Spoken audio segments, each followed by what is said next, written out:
मैं आपको बता रहा हूं कि एक दिन आएगा दोबारा शिवसेना बीजेपी के साथ गोद में बैठ जाएगी। 2002 में जब गुजरात जल रहा था तो तुम्हारा उस वक्त का लीडर क्या कह रहा था मोदी के बारे में?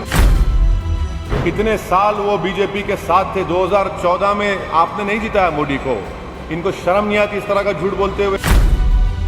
अगर प्रधानमंत्री सिर्फ अकेले जाकर नई पार्लियामेंट की बिल्डिंग जो कंस्ट्रक्ट हो रही है उसका मायना करेंगे, इंस्पेक्ट करेंगे, तो मेरा मानना है वो गलत था।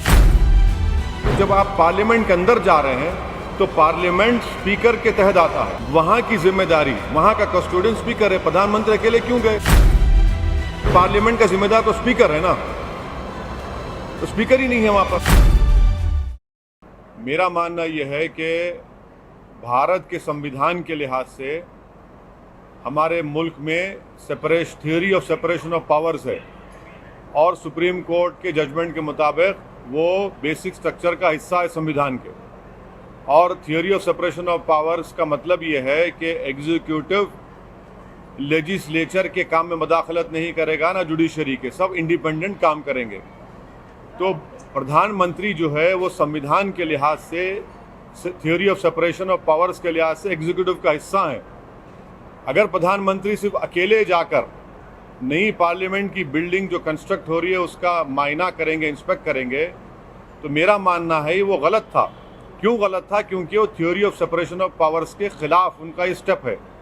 दूसरा, उस हाउस का जो कस्टोडियन है वो स्पीकर है, स्पीकर ऑफ लोकसभा, वो उनके साथ क्यों नहीं थे? ये ऐसी जगह नहीं है कि प्रधानमंत्री निकलकर राष्ट्रपति की रोड का मायना कर लें।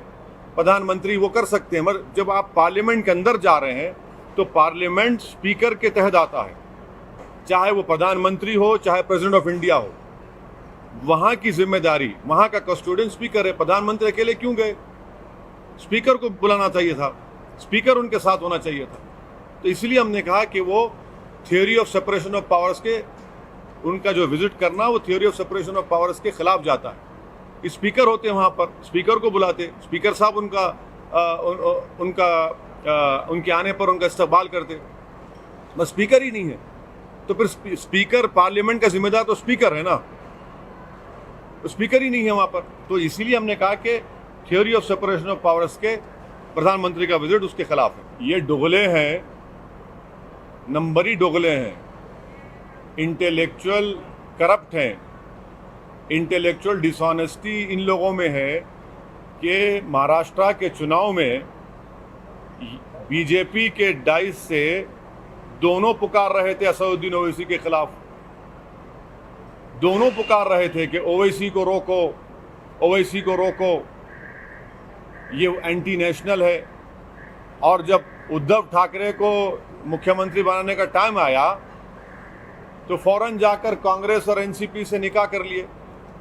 कांग्रेस भी हमको गाली दे रही थी कि बीजेपी और शिवसेना का मुख्यमंत्री मत होने दो, ओवैसी को मजलिस को वोट मत दो।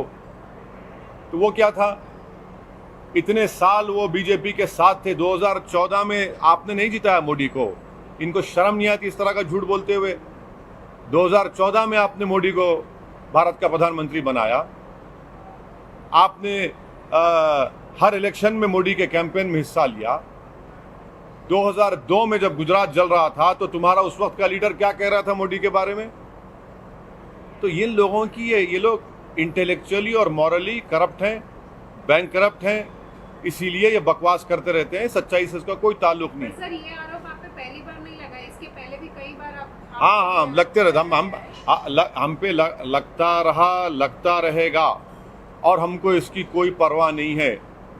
ये तमाम के तमाम जो इल्ज़ामात लगा रहे वो बौखलाहट का शिकार हो चुके हैं, परेशान हैं, इनको समझ में नहीं आ रहा। और मैं आपको बता रहा हूँ कि एक दिन आएगा दोबारा शिवसेना बीजेपी के साथ गोद में बैठ जाएगी।